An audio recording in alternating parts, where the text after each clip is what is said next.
video lavha ijtimoiy tarmoqlarda tarqaldi. Shu tarqalgan vaqtida xalq tomonidan muhokamalarga sabab bo'ldi. Talqin keldi va yog'ingarchilik ko'p bo'ldi. Bunday holatlarda jamoat tartibini saqlash, ayniqsa transport vositalari harakatini boshqarishda qiyin vaziyatlar yuzaga keladi. Yomg'irli oqshomda tizza bo'yi sel oqimida avtotransportlarga yo'l chiroq bo'lib turgan mana bu xodimning fidoyiligi ijtimoiy tarmoqlarda kuzatuvchilarning iliq fikrlariga sabab bo'ldi. Yo'l patrul xizmati inspektori Doniyorbek Rustamov shunchaki patrul mashinasiga o'tirib nazoratni olib borsa ham unga hech kim e'tiroz bildirmasdi. Yo'q, u xalqning og'ir vaziyatida kuzatuvchi bo'lishni istamadi.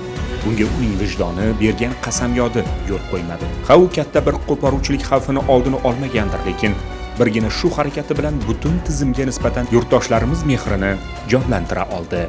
Video lavha ijtimoiy tarmoqlarda tarqaldi. Shu tarqalgan vaqtida xalq tomonidan muhokamalarga sabab bo'ldi. Yaxshi tomoniga sabab bo'ldi va vazirlik tomonidan e'tirofsiz qoldirilmadi. Vazirlik rahbariyati tomonidan ko'krak nishoni a'lo xizmatlar nishoni bilan taqdirlandim. Bu menga yuksak mukofoti bo'ldi. 19 yildan beri ichki ishlar tizimida xizmat olib borib kelaman. Xizmatim davomida turli xil sohalarda xizmat olib borganman. Ya'ni post patrul xizmati, migratsiya fuqaroni rasmiylashtirish bo'limi, qo'riqlash xizmatida, yo'l harakati xavfsizligi tizimida xizmat olib borib kelganman. Birinchi ishga kirgan paytim hali ham esimda, oliy kurs akademiyasiga o'qishga kirdim. O'qishim davomida a'lo baholarga bitirgan paytimda vazir stipendiyasi ko'krak nishoni bilan taqdirlandim. Shu menga ancha turtki bo'lgan, ichki ishlar tizimiga mehrim oshgan.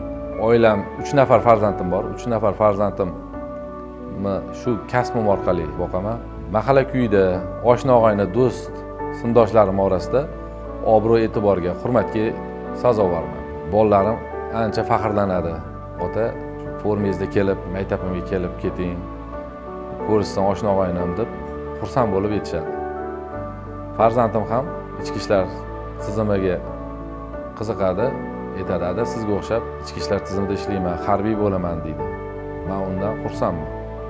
Kelgusida yosh xodimlarga maslahatim, 19 yillik tajribamga suyanib aytaman. Xalqqa sidqidildan xizmat qilsa, xizmati tekis ravon, o'ylagan niyatlariga yetadi deb o'ylayman.